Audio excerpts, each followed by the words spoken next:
உட்காருங்க சிசியா. ஓகே.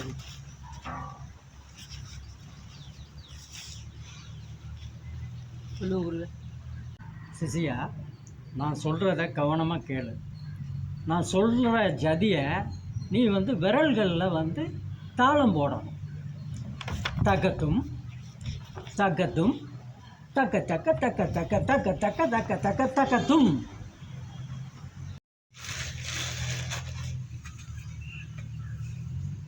தக்கதும் தக்கதும் தக்கதும். சிசியா, வாயில் சொல்லக்கூடாது, கையில் தான் சொல்லணும். புரியுதா? அப்படியா? வாயில் தான் வருது குருவே, கையில் வர மாட்டுது. வாயில் தான் வருதா? எப்படி வர வைக்கணும்னு எனக்கு தெரியும். இந்த கையால் 10 அடி தரையில் அடி. அதுக்கு பிறகு தானாக வருதா என்னன்னு பாரு. அடி, சொல்கிறத கேளு. குருவே, எனக்கு வலிக்கு நான் அடிக்க மாட்டேன் குருவே.